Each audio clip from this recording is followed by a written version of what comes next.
order the Board of Directors meeting of Thursday, the 18th of February, 2016.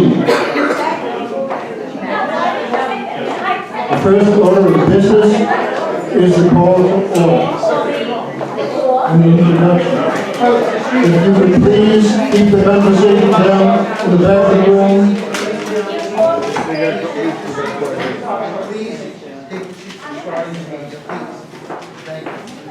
I'm Carl Finnegan, President of the GTCA.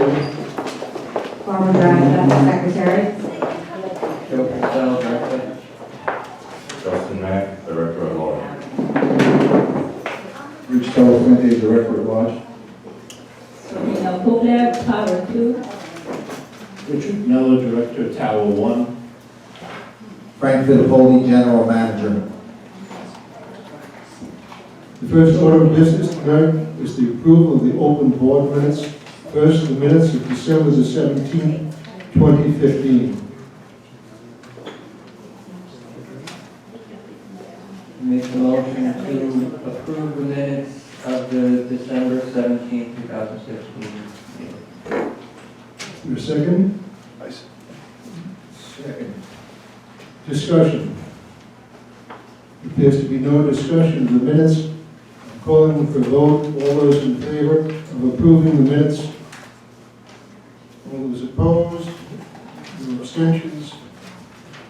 Motion is passed. The next item of business is the minutes of January the 14th, 2016.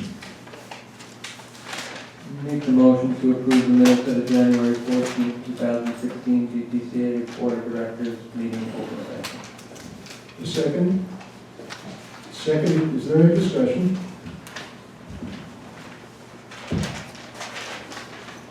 Those are the ones we just Good. We just shortly before this meeting, we received the minutes. So, I want to make a motion to table it to the next meeting. is there a second? All those in favor of tabling them? Motion is passed.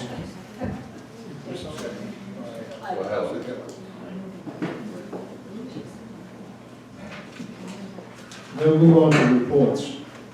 First announcement is the annual general meeting of the association will take place on March the 17th at 8 p.m. in the Spa Lounge. This is a meeting of owners, so you should please bring your identification with you in case it is necessary for us to formally establish a quorum.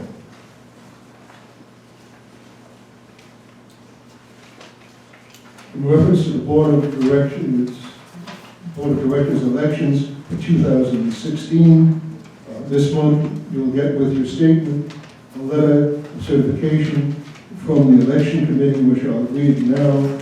Dear Galaxy unit owner, the 2016 election is uncontested in each district. There is only one certified candidate in Tower 1, one certified candidate in Tower 2, and one certified candidate in Tower 3. Because of this, the board has decided to apply Article 4, Section 3 of the GTUC bylaws, which state, if for any prospective election of any director, there is only one candidate for such position, the election to such directorship need not be held, and the board, after receiving certification from the election committee that there in fact was only one candidate for each position, may declare that the candidate had been duly elected with the same force and effect and for the full term of office as if the election had been held and the candidate for the board had been duly elected. Based on the above, the 2016 general election will not need to be held. The successful candidates are Joe Purcell, Sahara Kobler, and Raymond Weston. They will be seated at the annual meeting on March the 17th, 2016, for their 3-year term. It's signed by Linda Berrigan, Chairman of the committee, Barbara Daly, member, Mary Lane, member, Ann Persico, member, Marge Price, member, Patricia Wong, alternate, and Al Casso, alternate.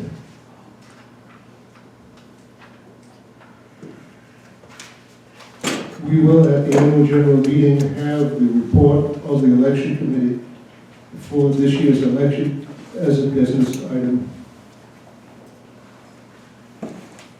In the past few weeks, we've had several lawsuits filed against the Galaxy. 2 lawsuits have been filed against the association in the New Jersey Superior Court concerning the mall of the Galaxy. Both lawsuits were served on the association in the past week. One lawsuit was filed by the unit owner at the mall. The other lawsuit was filed by the Merchants Association.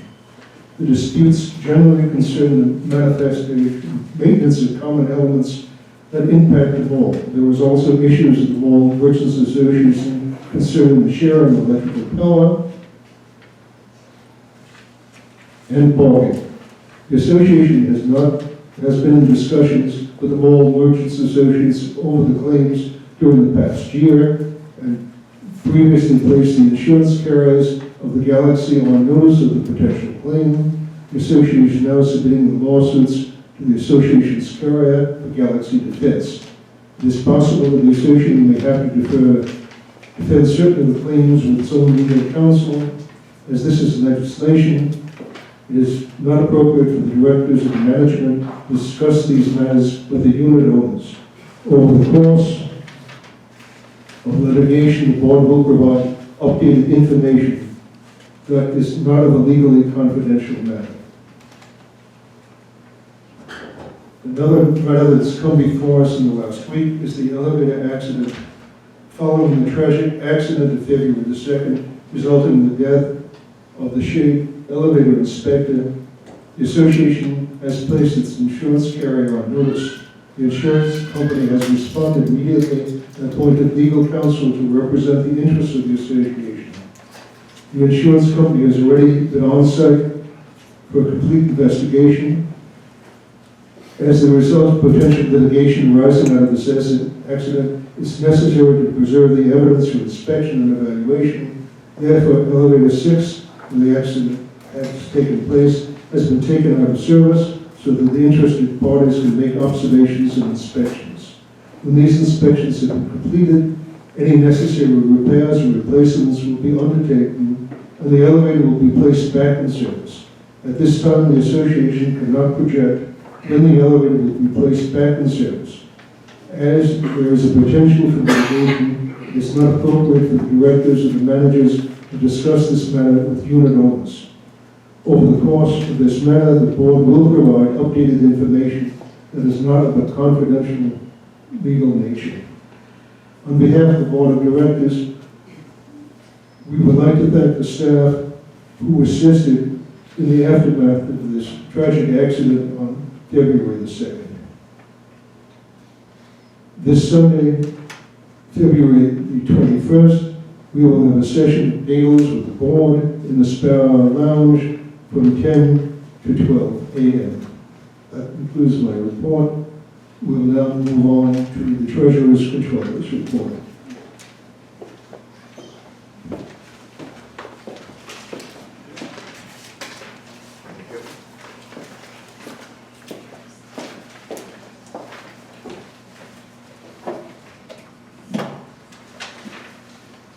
Hello.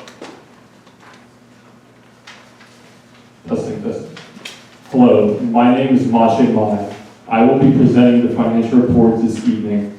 I will start with the cash balances. As of January 31st, the depository account has a total balance of $264,000. The R&R account has a balance of $4.5 million. Escrow has a balance of $1.5 million. Total available cash as of January 31st is $4.9 million. I will now talk about accounts receivable. Total accounts receivable from homeowners as of January 31st, 2016 is approximately $3.4 million. $3.3 million of that is in legal, $60,000 is in payment plans, $32,000 is 1 month past due, $170,000 is 2 months past due, and the remaining $12,000 is over 60 days past due. I will now talk about accounts payable. Total accounts payable as of January 31st, 2016 is $715,000, which includes all invoices posted as of January plus any known accruals. Legal invoices account for approximately $54,000. R&R invoices account for approximately $83,000. I will now break down the payables.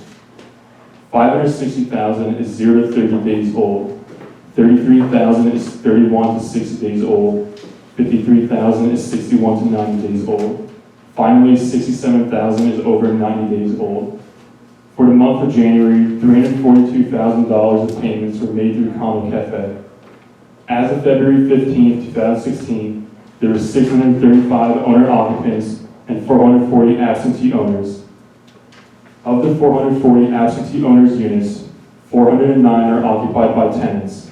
Units occupied by tenants represent approximately 38% of total Galaxy units. The monthly financial package for January should be available by the beginning of next week. This concludes the financial report. Are there any questions for the Controller's Office? There appears to be no questions. Thank you very much. Next, we will have the General Manager's report.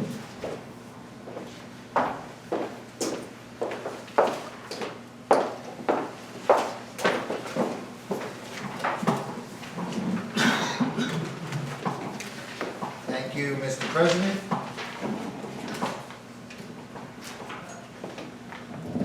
Yes, okay. Very well. Thank you, Mr. President. Members of the board and Galaxy community, while the results of the GTCA community survey were being prepared for your consideration this evening, the Hallway Decorating Committee held its final meeting, which was last Wednesday, February 10th. A consensus was developed at that meeting on recommendations for spa carpeting, wayfinding signage, chime viewers, and other final recommendations the committee will present to the board in the days ahead in the formal report for your consideration in making your final decisions on this project.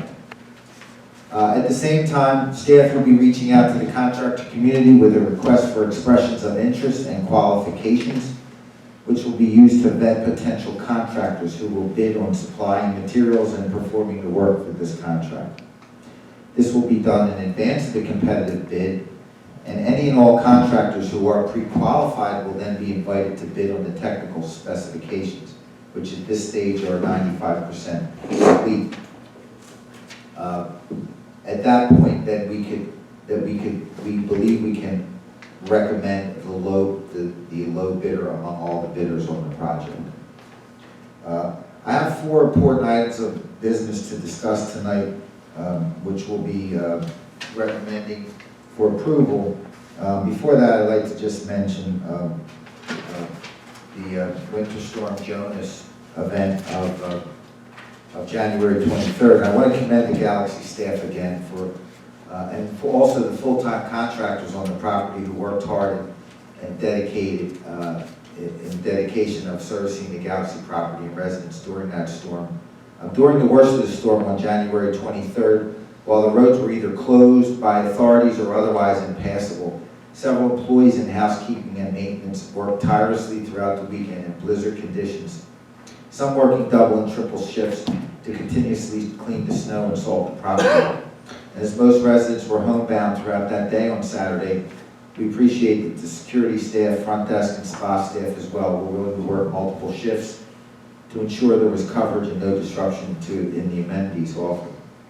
I've said this in the past and after similar events, and I want to say it again, point out that although they were all paid for their work, they also put their own homes and families second to the needs of the Galaxy. So hats off to the staff for the good work they did that day.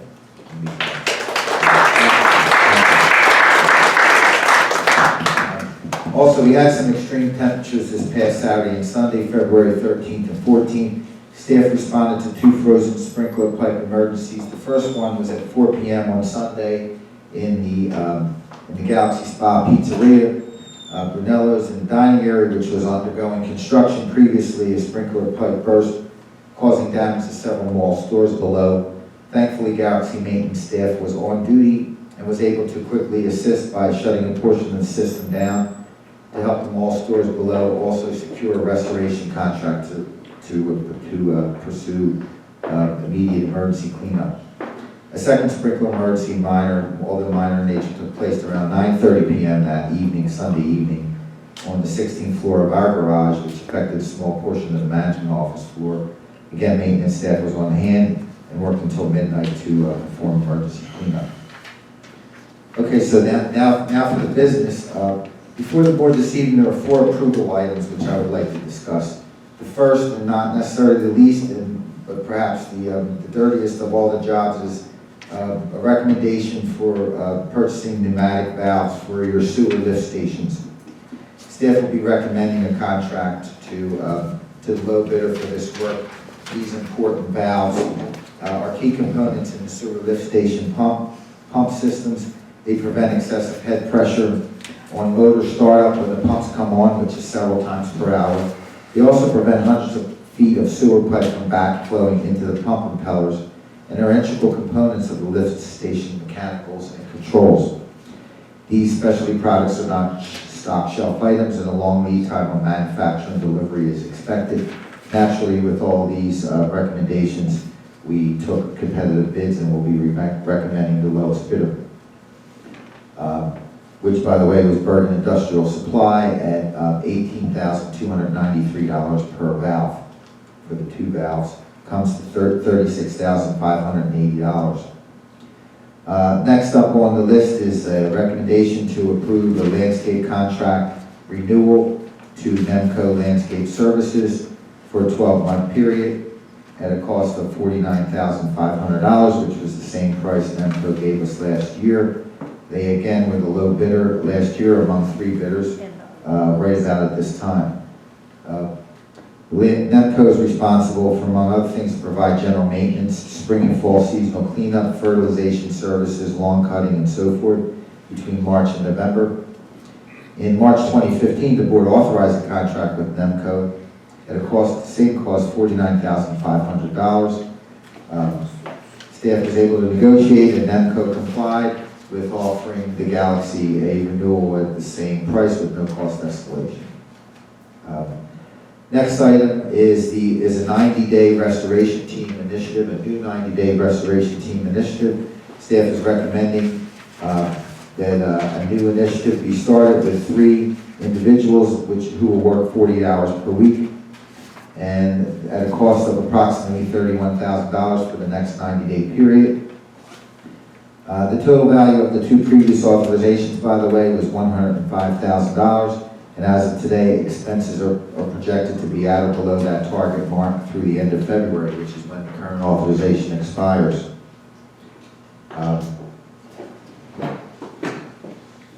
The board previously approved this, as I said, 5,250 man-hours in total for a total authorization of $105,000. The work that was performed: masonry repair to exterior mall areas, painting of the plaza curbs, mini park benches, tower bridges, plaza pergolas, and the River Road retaining wall, indoor area pool painting, recently S-level hallway, painting in towers 1, 2, and 3, trash compactor rooms, and renovations to the association-owned apartments. Also garage painting, which was started but then postponed due to unfavorable weather. The same 5,250 man-hours, if contracted out, was projected to cost approximately $236,000. By comparison, the restoration team has cost the association $105,000. Materials, of course, are not in that number, and they would have been with a contractor as well. They would certainly include a markup of about 10 to 15%.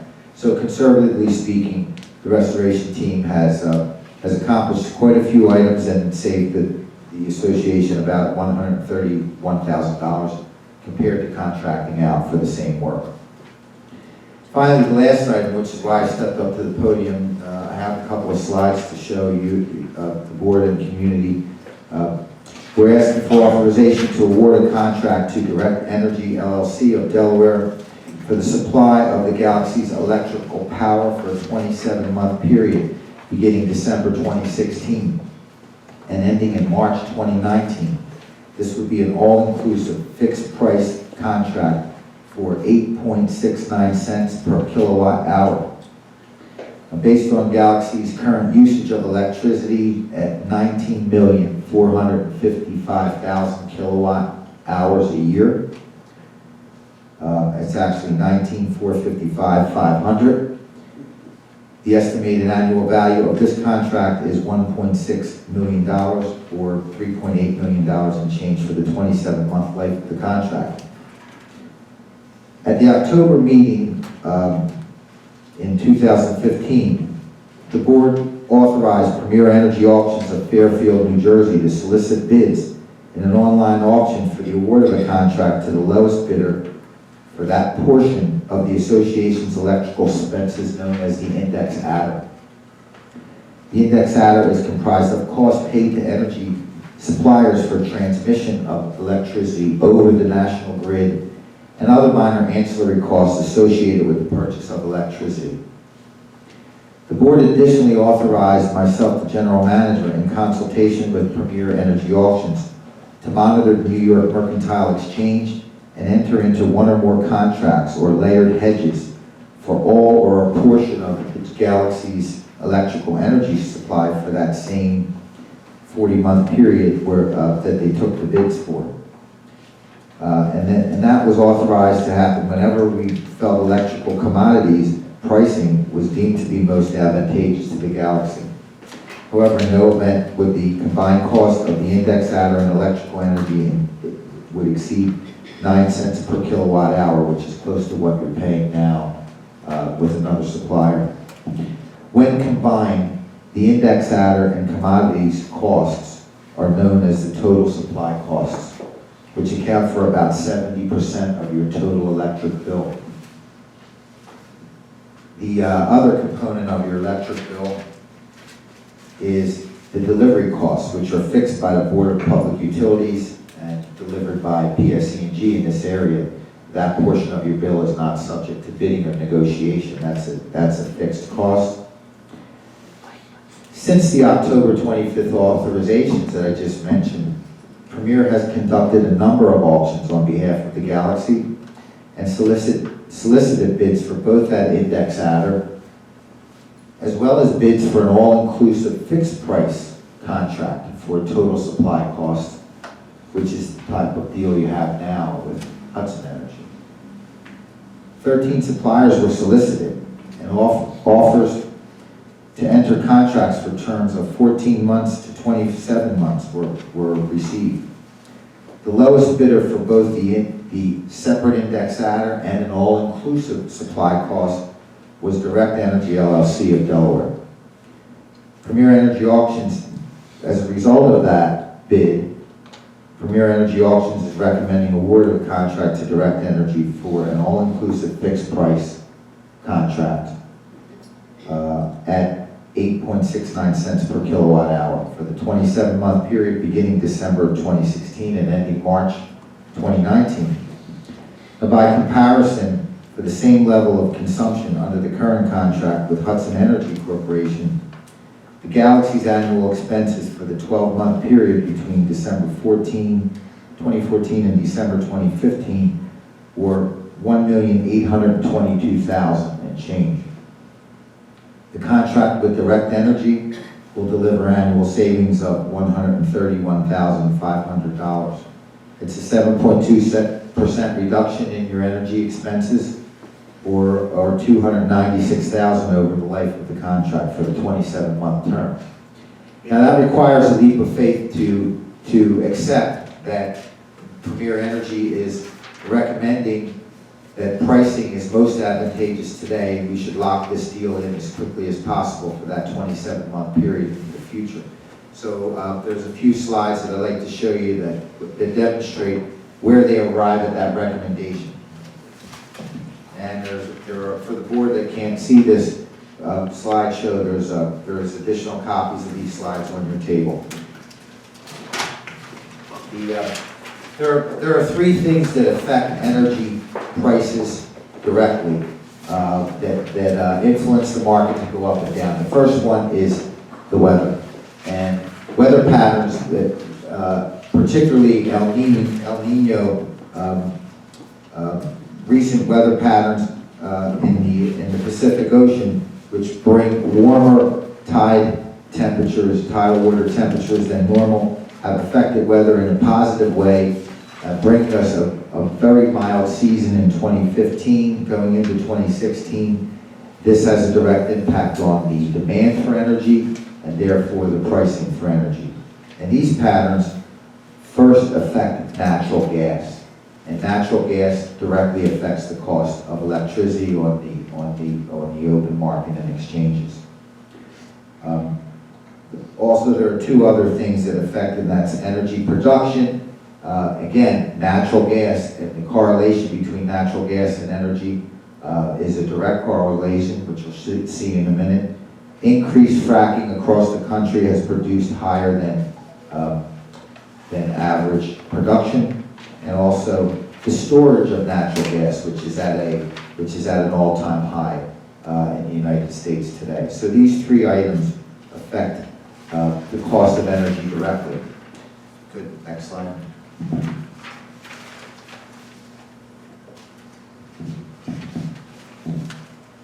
Okay, so this is more of the same weather, natural gas storage, natural gas production. Next one. Okay, what you see here is recent graph that's showing both natural gas in the blue and NYMEX, electricity in the blue and NYMEX exchange for natural gas in the red. So as you can see over a period between February 2012 and today, the two indexes follow each other in almost a direct correlation. So when natural gas goes down, electricity goes down. And why is this important to know? So next slide, if you could. This chart is showing average average contracts throughout the country for natural gas between the year 2000 and the year 2016. And what it demonstrates at $2.37 per, and that refers to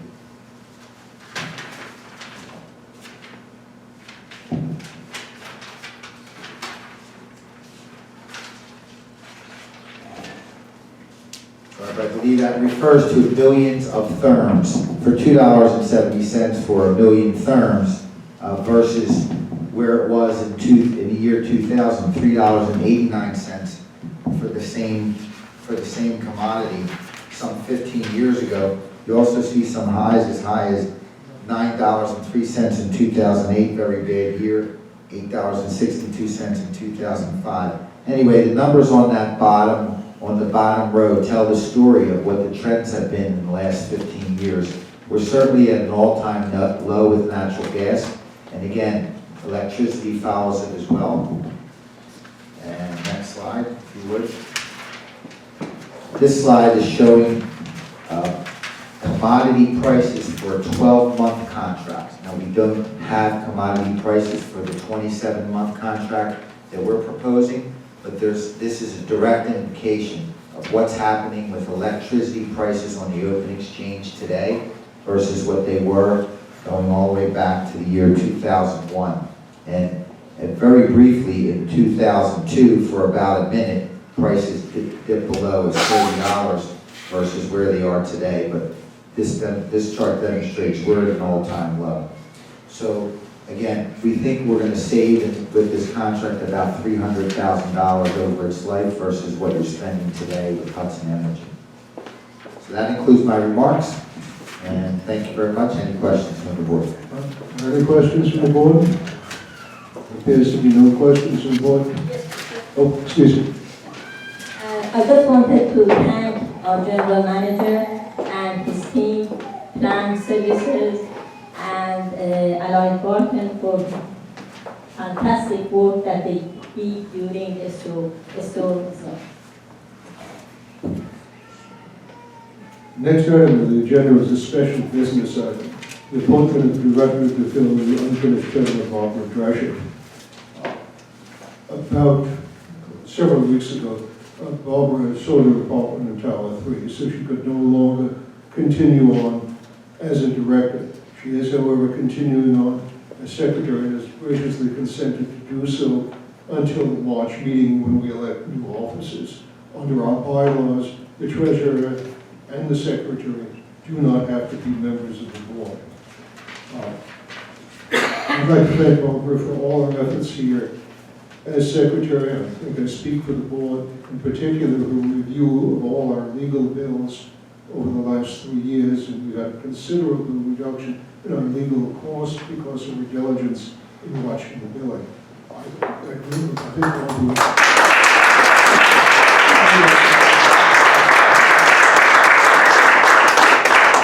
Would you like to say a few words? It'll be very brief. I just want to thank everybody who originally voted for me to allow me to serve the Galaxy as director. I also wanted to thank my fellow officers, Sohail, Joe, and Carl. Of course, I knew Joe before, but I had the opportunity to get to know Sohail and Carl very well over the past few years, and enjoyed working with them and consider them both friends now. All three of you should be assured that all three of them as officers have worked, and I'm sure will continue to work very diligently, and so harder than you can imagine in your interest and in the interest of the GTCA. One reason why I ran was to encourage other people who hadn't participated to get out there and maybe run, to have new people and new faces. And one of the best outcomes, I think, of Sohail, Joe, and I running was to have 3 more new additions to the board. People who had not participated before, Richard De La Fuente, Justin Mack, and Brian. I think all 3 of them are a great addition, and you should be very happy that they're on board. Each of them offers a unique perspective because of their backgrounds, and so far have been an excellent addition. So in light of that, I would also just encourage people to please consider running for the board. We don't have enough volunteers. So when you're unhappy with something, like I was at the time, if you're unhappy, rather than just, kind of complaining and bashing, consider running and seeing what really happens as director and contribute to your community. Finally, Wade Wesson will be coming up shortly. I just wanted to welcome him. I don't know him that well, but I think he's going to be an excellent addition. He has, again, unique background and different perspective than we have on the board now, and I think he's going to be an excellent addition. I wish him the best, and I wish him the best of luck. Thank you, Barbara. Article 4, Section 3 of the bylaws provide that a replacement director may be appointed and may serve out the term of a leading director. So I'm going to ask now for nomination for replacement director. I make a motion to appoint Wade Wesson to fill unfinished term of Barbara Drasher. Is there a second? Richard seconds. Any discussion? There appears to be no discussion. All those in favor of appointing Wade as new director, please raise your hand. I believe it's unanimous. Wade.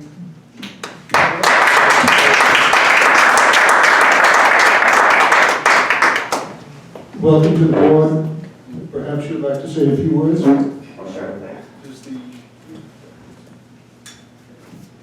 Hi, thanks. I appreciate the opportunity, and I look forward to serving you guys. It's a lot of work, and I accept the challenge, and I thank you. And even though we didn't take a vote, I know many of you, and I look forward to the opportunity to get to know the rest of you. I put in a lot of work already, and I accept the challenge, and I expect to do a lot more work. And thank you guys. Thank you, Wade. Now on to unfinished business. The first thing in unfinished business is the amending of the policy resolution on the health spa rules. For a policy resolution, things are a little bit different than an administrative resolution. We're required to bring a policy resolution before the board. If the motion passes, then we have to advertise to the homeowners for any comments on this policy resolution. This was done, so now we're having the second reading of the rules governing the use of electronics equipment in the spa. So Heather, would you like to? Yes, I would like to make it. I would, is it good? It's not, it's on, right? I would like to make a motion to amend policy resolution 10, health spa rules governing the use of electronic equipment in the spa. And Just read the text of the resolution, then we'll get a second, and then we can discuss it. you want me to give the background? Not the background, the text of the resolution. Oh, The text of the resolution, what we're actually going to change, I think there are 3 rules. okay, the whole thing. I think just the three rules. Rules governing the use of electronic equipment in the spa. Use of electronic equipment throughout the spa will be limited for safety and personal consideration. A. Cell phone conversation have become a significant annoyance to many of our residents. In order to accommodate the need of those to work out in peace with the need for people to be in telephone conversation, the following rules are now in place. 1. The acceptable places for phone conversations are A. The spa hallway, B. Corridors immediately outside the 2 spa doors in Tower 2 and Tower 3, C. Indoor-outdoor pool upper walkway, seasonal, D. Outdoor pool smoking area, seasonal. E. A meeting room not in use must be vacated if someone needs to use it. And F. The spa lounge. In all cases, if another person asks you to lower the volume of your conversation or move to another area, please do so immediately. 2. There will be no cell phone conversation at all in the weight room, cardio room, or any meeting room in use, including adult activity and game rooms. When your cell phone rings, take it out into the hall. B. Photos can be taken only with the permission of the subject of the photo. Taking pictures or video is always prohibited in any locker room, bathroom, or changing area. C.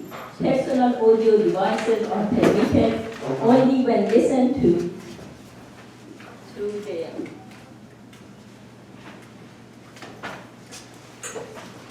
through individual headsets. Is there a second for the motion? Justin seconds.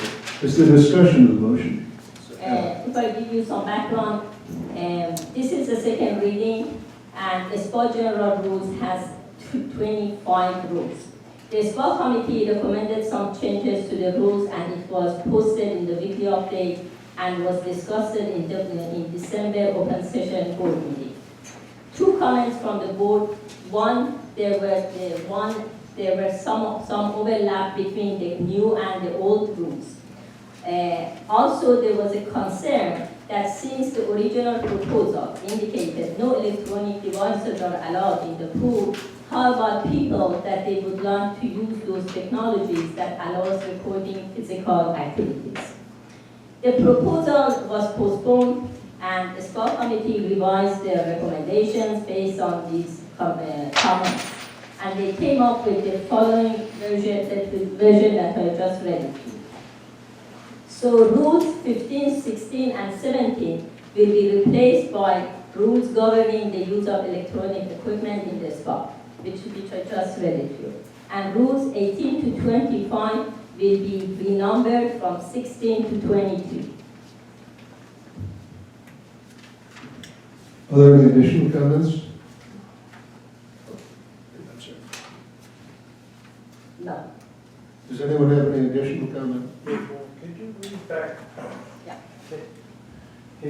second part about the electrical equipment. Please.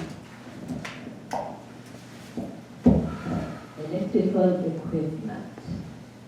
Second conversation, no, accepted information, no, there will be cell phone, photos, personal audio devices. Yeah, I didn't have that in mind.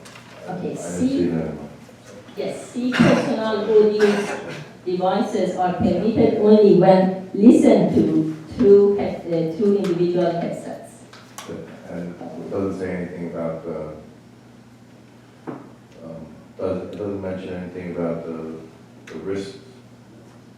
Doesn't say anything about that. So people would have to take their wristbands off their wrists. You know, when people monitor their laps on their wrists. I think the provision was taken out banning all electronic equipment from the pool, so it's not banned, if it's not banned, you can wear it. You can wear it, I You mean, can we wear are it. not banned. It's not banned. Yes, it hasn't been banned, Okay, so there's no ban on, no, for on, electrical thank devices. you. Are there any other comments? There appears to be no, excuse me, wait. Oh, I'm sorry, I just had one question, because on the copy that we have, there was a line that either kind of got skipped over, I'm not sure if it was stricken, but it says random shots that include people are strictly prohibited. It was Is stricken. that stricken? I thought it was, but. It hasn't been banned. If there are no other discussion, I'm going to call for a vote for approval of this amendment. All those in favor, raise your hand and signify yes. It's unanimous. A new member of the board has joined us. Introduce. Hi, I'm Brian Puckett. Sorry I'm late, I had to work tonight. We now move on to new business. There's another amendment proposed by the SPA committee concerning the use of mobile basketball hoops on the tennis court. Again, if we approve this, this is the first reading of the amendment. We will put it out for comment in the newsletter and our comment period, and then next month address it. May we have a motion, please? I would like to make a motion to amend policy resolution 10, health spa rules governing the use of tennis courts. You want me to read them? Read the motion itself. Rules governing use of mobile basketball hoop. There, 1, there will be no use of chalk on the tennis court. 2, tape can be used provided as long as it does not leave any marks. 3, hours are weekdays 8 a.m. to 10 p.m. and weekends and holidays 8 a.m. to 9 p.m. weather permitting. 4, court must be confirmed with the spa receptionist ahead of time. 5, 1 hour reservation and a 2-hour maximum. 6, treat the area with respect. Remove all water bottles and trash when leaving. 7, proper footwear required. Non-marking basketball or tennis shoes. 8, noise levels should be kept to a minimum. Is there a second? Justin seconds. Is there any discussion? Yes, I would like to speak to the Scott, motion. first. A homeowner, this is a little bit of background about this group. A homeowner requested the spa committee to have a mobile basketball hoop in the tennis court, and he was prepared to bear the cost. Record shows that the tennis court number 3 is rarely used, and the hoop will be in the far corner of the court. The spa committee considered and discussed the homeowner's request and recommended the rule that we just read. Discussion? Yeah, I had a couple of questions regarding that. While it's greatly appreciated that the homeowner would volunteer the equipment, the maintenance of the equipment and the liability, there's no questions. And who's going to be responsible to maintain the equipment? And if there is a problem with the equipment that was supplied by our homeowner, who is responsible for it? So I just think before we go ahead with that we should get some further discussion and some advice on those kind of things and set up some guidelines and some formal outline about that before we go ahead and allow people to have equipment placed on the property of the gallery. Richard? There's an additional consideration here also. We got these tennis courts in exchange for some concessions to the development across the street. So we got either a right to use it or a deed to that property. And we have to check if there's another permitted use for this property, or is it just limited to tennis courts? So I think it's a little too premature. It seems to be a good idea because consideration Wade brought up and this legal issue that we might have. So I make a motion to postpone it. Motion to postpone has to be seconded. I'll second it. Discussion of the motion to postpone. I think, sorry, I turned it on. I believe that. Hello, I believe that this is not, we're not making a motion to approve this. We're just making a motion to put this out to the public, to let them see what they feel about it. And we are also going to discuss it internally ourselves. You are correct. Richard? That's true, but why even give it out to homeowners and not have false expectations if we can't do it in the first place? So wait at least one more meeting, it's still winter time, and if homeowners want it and the board agrees and there's no restrictions, we have plenty of time till the weather starts to get nice.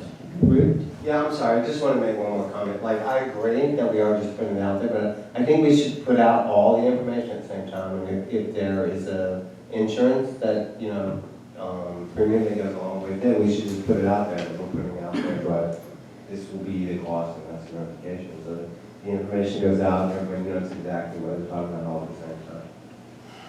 Is there any more discussion on this motion? Okay, this was a motion to postpone, correct? Yes. Postpone till the next, No, we can give a date, so. No, Could be 2 meetings.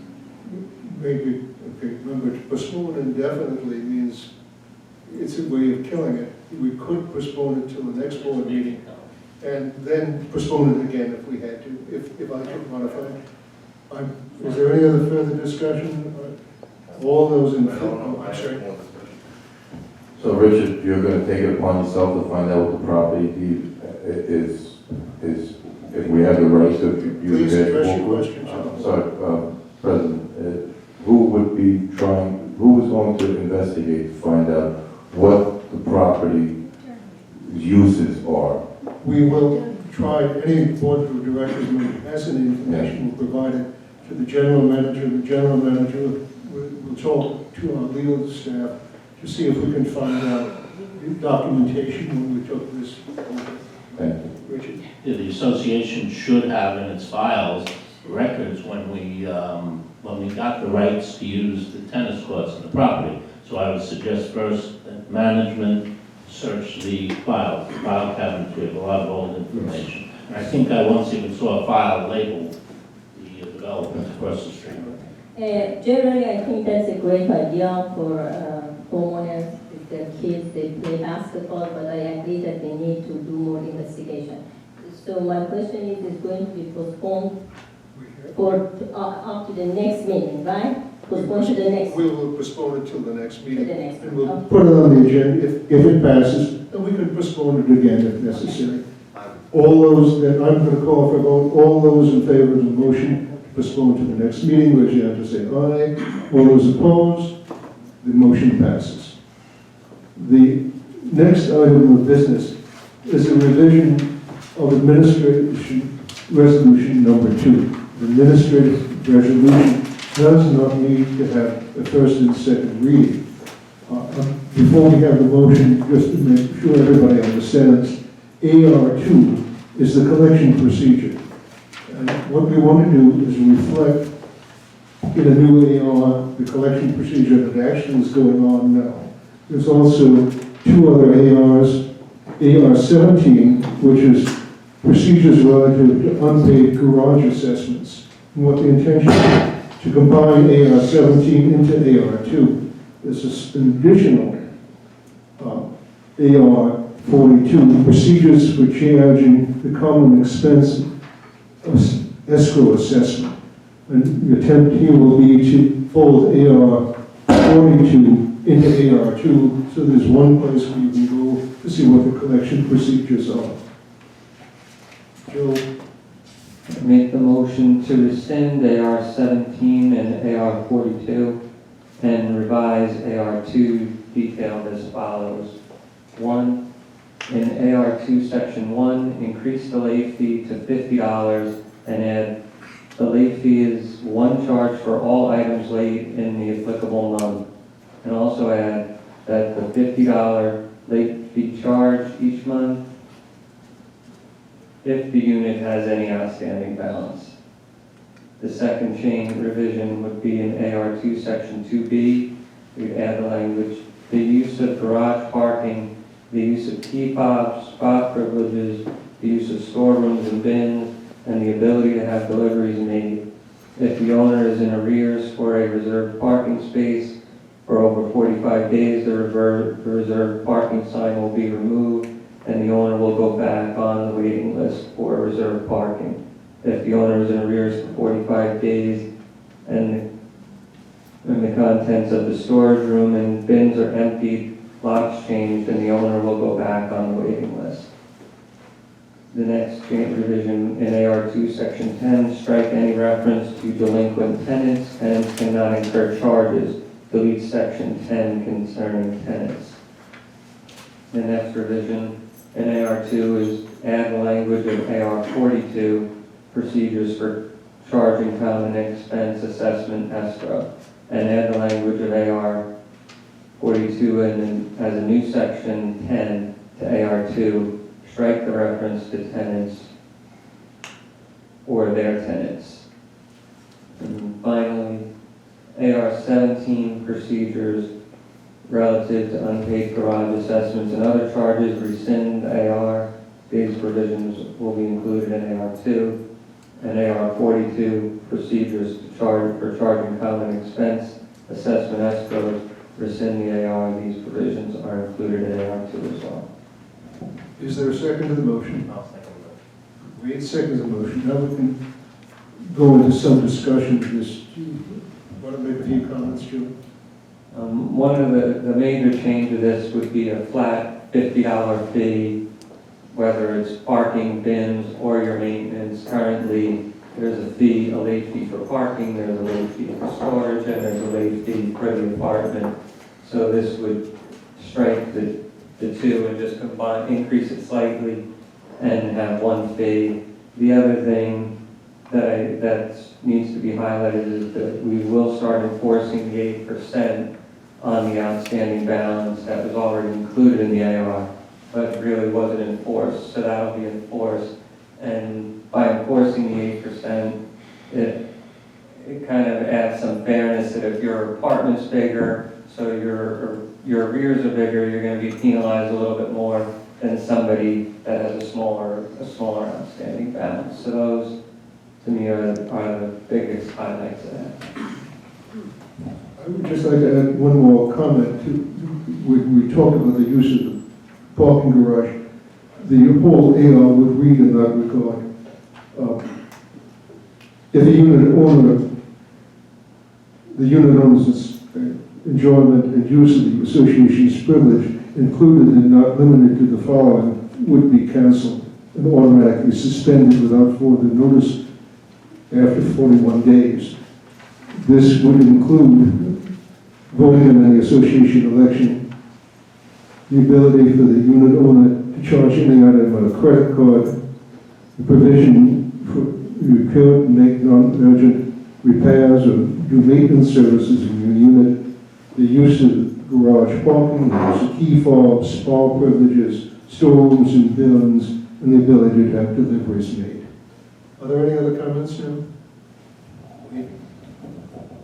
Oh, that's okay. I just wanted to make sure that people understood that it says non-emergency repair. So if there is an emergency in the unit, it wouldn't affect anyone else's property. So that's important. Those repairs specifically.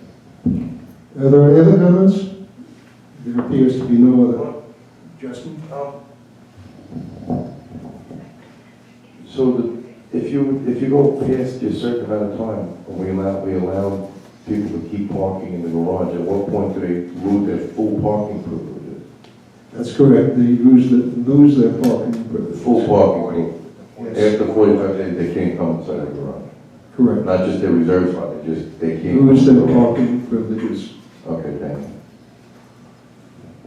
Any other comments? It appears not. I'd like to take a vote. All those in favor of this amendment, raise your hand. I believe it's unanimous.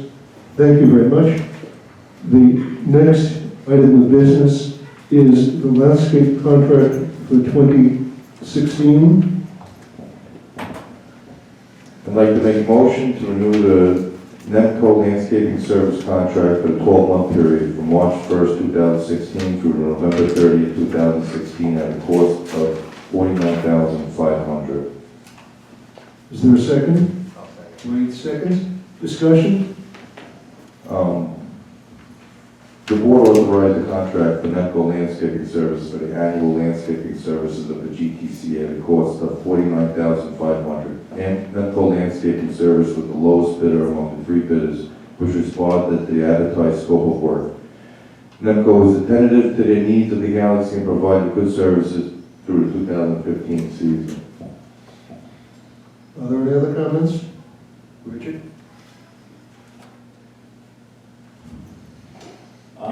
My problem with Nemco is I don't think they did that good a job. It wasn't anything spectacular for, I think, the $8,000 that we had saved. There was weeds a lot of times that weren't taken care of. They didn't leave it in a very clean condition. Lawn wasn't mowed. Just, I think a lot of things. So I have a problem, the same problem I had last year. Are there any additional comments? I'd like to let the homeowners know that Nemco was really good to us with the contract. They were very malleable with the contract. However, the contract was written, they said we had a certain amount of potted plant, we had a certain amount of cabbage. However we needed it, he was willing to work with us. He moved it around any way we wanted it. He also threw in plenty of plants for free. We had dead spots all over the place. We came out of one of the worst winters we ever had. We had dead shrubbery everywhere. The place was a disaster. And I mean, if you've seen it, by the end of the fall, I mean, the whole place looked a lot better than it did. And he really worked with us. We saved a lot of money. And now he knows the property a lot better. It'd be a shame to get rid of him. Now that he knows the property, he's coming into the property not knowing us at all, and he was willing to work with us every which way. And it's a lot cheaper than everybody else came in. And, my own personal view, I really like saving money. I like saving money for the homeowners. And if we can save some money, I'm all for it. Richard? It's great to save money, I'm all for it also, but anyone who goes to the mini park, it looked really bad. There were half the amount of flowers that we usually had. The berm looked particularly bad, even though a lot of things died. It was very sparse. One reason for specing how many flowers of each kind, how many bulbs to be planted, is to make sure we get what we were entitled to. Now I know the reason why maybe the mini park didn't have. You said that they put in additional plantings for no charge? Is that what you said? Please address your questions to the... That's what I understood. So I know I had complaint after complaint that the mini park looked really bad. Plus the fact the walkways between Tower 3, Tower 2, they have grass in between each of the concrete stones there. It wasn't reseeded. All you saw was dirt. It looked particularly bad. Wait. And address to that, Richard, I'm sorry. Please Yes, I'm sorry, to address to Richard's question. Has that ever been addressed in any of these contracts previously, as far as the content of the contract, as far as how many plants were going to be supplied, or where they were going to put it? Has there ever been any formal Yes, layout done? in the contract itself, it's specified in reasonably great detail the number of each kind of plants. The difficulty has been that we don't have an overall plan for what they should be. So what we ask the contractor to do over the course of the year is substitute one kind of plan for the other. In my opinion, I think he cooperated with us fully and did exactly what we told him to. Now, Mr. Halen? I remember we had a lot of problem with the previous landscaper, and it was expensive, and still there was lots of problems with that. And from what I'm seeing, this new landscaper is much better than the previous one that we had, and we paid even more for it. Justin? I don't know which mini park you've been looking at, but that mini park hasn't looked that good in probably 10 years. And most of the people that talk to me. Please, I'm sorry. don't make this But personal. I just wanted to Okay. bring that Please, mini park looks pretty good. So this is, We're talking about the mini park, you brought up something about I the know. mini park. There was a lot of dead bushes in the, but to your, what you had said, Wade, through the president, to say, that the major problem is that we don't have any plans. There used to be plans for the property, but all the plans had vanished somehow. We spent about 6 months looking for the old plans for the property, but for some reason, a lot of paperwork just disappeared from the GTCA offices, and we can't find it. So now we're gonna have to go out and get a new plan of the property, and then we would know exactly which plant goes exactly where, and we could put the contract together and say, this plant goes here at this certain time, but we had a number of plants that probably we really didn't even need, and we moved that over to buying bushes that were broken for the holidays. If we were stuck in a contract, they said we had to put 5,000 cabbages in, we still had to buy bushes that were broken and dead from the winter. We saved money from having this guy last year. We probably saved about $15,000-$20,000 because we didn't have to go outside of what we already paid, had a contract for. He saved us $20,000 last year. Richard, please, just wait, Yeah, it's just germane to this right now. just if I make, may. but don't, just No, some new ideas. it is a new idea. Good. That's all I'm Let me speak, asking. and then Yes, you can you determine can. if it's new or not. That's why the total landscaping line item, I believe, was 70, increased to 75,000, because there's always bushes that die. Some winters are worse than others. You have repair on the sprinklers in the mini park. You have tree trimming and pruning. So that's why you have a total budget, much more than the maintenance and flowers. As far as I believe, I heard that the mini park hasn't looked that good in 10 years. Is that what I heard? I think that's Is that what, what I heard? I think that's what you heard. Okay, well, it's black or white, or color or non-color, and I believe I even have pictures, and it's not to argue or anything, it's just stating a fact, so to speak, black or white, or color or no color. Vast areas had no flowers. Okay, now, And it's not always just about saving money. fine. New thought, please. Absolutely. This is strictly a concern or an issue that we should look at, and not today, because I do still agree with going ahead and not second the motion, I still agree with it. But I think it would be prudent for us to develop and get someone on board to develop a landscape plan and have that documented and in a CAD program that we could reference for. The board has approved Frank going out and soliciting proposals for a landscaping plan. Unless there's some more germane conversation, I'm going to call for a vote on this issue. All those in favor of the motion, raise your hand to say yes. All those opposed? Abstention? With no abstention, the motion carries. Next item of business is the restoration team approval for a 90-day contract. I'd like to see if we can get the approval for a new 90-day restoration team contract. The cost will not exceed $31,000 for a 90-day period, and it will consist of 3 men. Is there discussion? Appears to be no discussion. All those in favor? Excuse me. I just wanted to say that they have done an amazing job. I was looking at the pictures before and after. It was really unbelievable, the work that they have done. And I just wanted to thank the restoration team. They did a great job.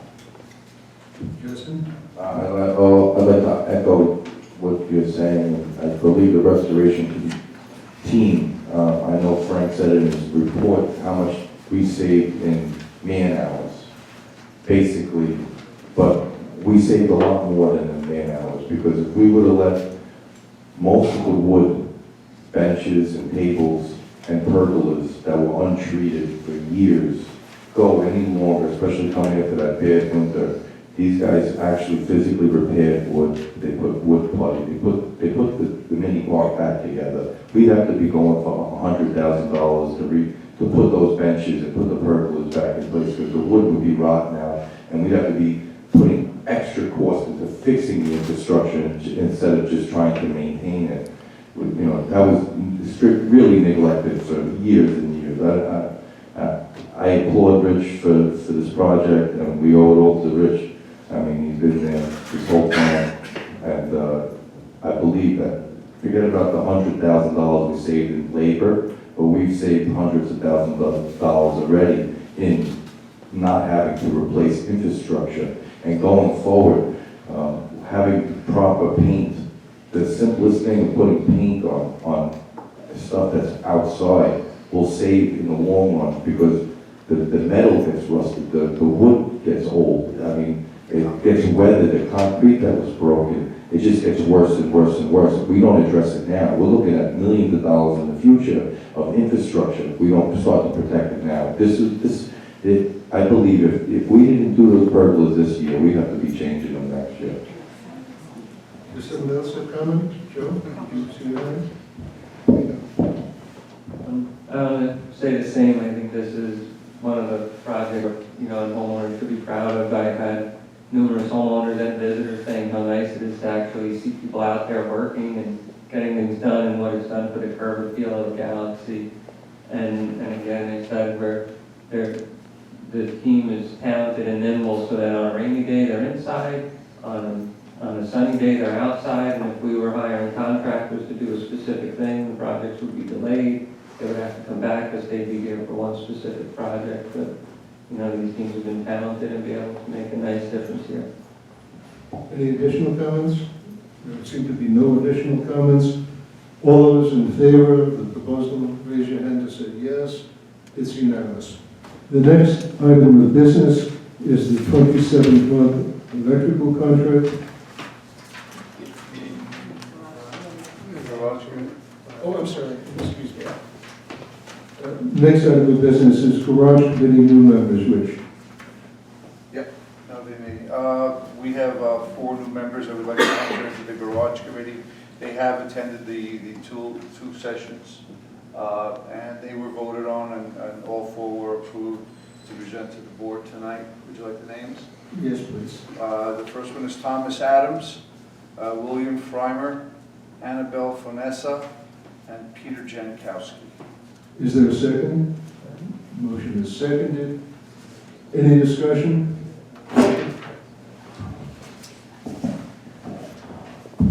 How come we're approving just new members?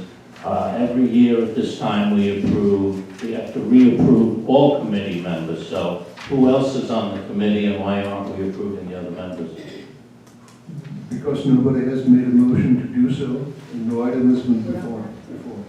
Well, all committees are supposed to submit them in January, latest in February, and everything seems to be delayed this year. I haven't seen really any committees, so Yes. the chair of the committee is here right now. Why aren't we approving? Because he has to submit. So the answer is yes, it hasn't been done. Are there any other comments? Well, the other committees haven't been done also. And as president, do you have a plan on when the other committees will be approved? I'm sure it's discussed in executive council. If I could answer, Aaron Shefflin and Ann Persico, and also Stephen Rosen, yes. They are, and I believe that they were carried over in December so that the names were submitted. So they should be on. It'll be a total of 7. Are there any other comments? All those in favor of appointing 4 new committee members, raise your hands. Say yes. All those opposed?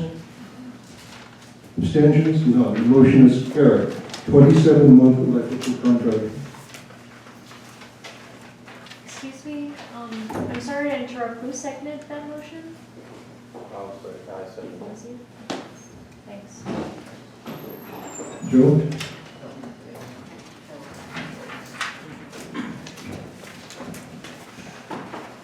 I make the motion to award a contract to Direct Energy LLC of Delaware for the supply of electric power to the Galaxy Towers for the 27-month period beginning December 2016 and ending March 2019 at an all-inclusive fixed price of 0.869 cents per kilowatt hour based on the GTCA's current uses of electricity at 19,455,500 kilowatts per year.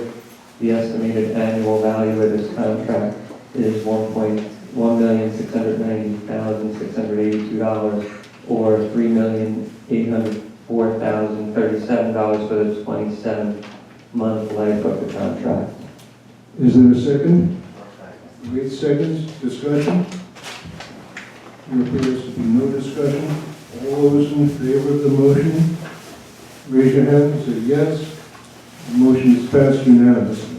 Next item of business is sewer lift station valve replacement. I'd like to make a motion to award the contract to Bergen Industrial Supply Company of Elwood Park, New Jersey, for the purchase of 2 8-inch Henry Pratt pneumatic ball valves in the amount of $36,586. Seconded. Any discussion?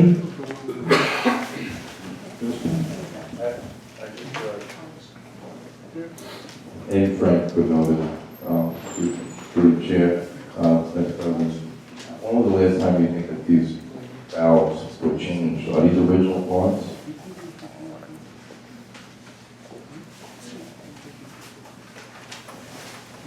All right, I can't answer as to the history. I can tell you this, there are 4, first of all, this sewer lift station can never not function. It pumps several times per hour, continuously, 24 hours a day. And I can't stress enough how this is a one of the most critical pieces of equipment for the Galaxy Towers. There are 4, because of the need for redundancy, there are 4 sewer lift pumps. 2 are electric, 2 are diesel operated. We only need 1 to work. But the design goes to show you just how important it is that at least one of those pumps is always going to work. The consequences of that not happening are unthinkable. One of the pumps is missing. I have no idea how long it's been missing. One of the pumps is leaking, but it's still working. One of the valves, I should say, is leaking, but it's still working. All the pumps work, by the way. It's the valves that we have a problem with.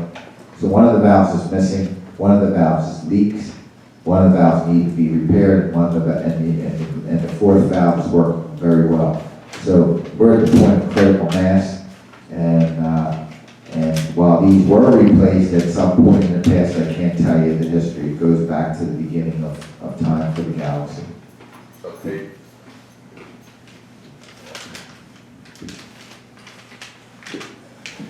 So tabling this is not advisable? Out of the question. And I don't know, it's not working, but yeah, I just want to make another point that I know we've discussed it, but there's a long time frame for it. So moving this down the road pushes it even further down the road. This isn't something that's going to happen in a couple of months. All right. Are there any other comments? Justin? Yeah, you said that the pumps are missing, so we're missing pumps. I misspoke. One of the valves is missing, and it just doesn't exist. Okay. All 4 pumps are functional. Thank you. For the call from vote on this motion, all those in favor, raise your hand. It's unanimous. That ends the regular order of business. Is there any new business? Any new motions? There appears not to be. Can I have a motion? I'd like to make a motion to adjourn. Is there a second? All those in favor, raise your hand. Thank you all.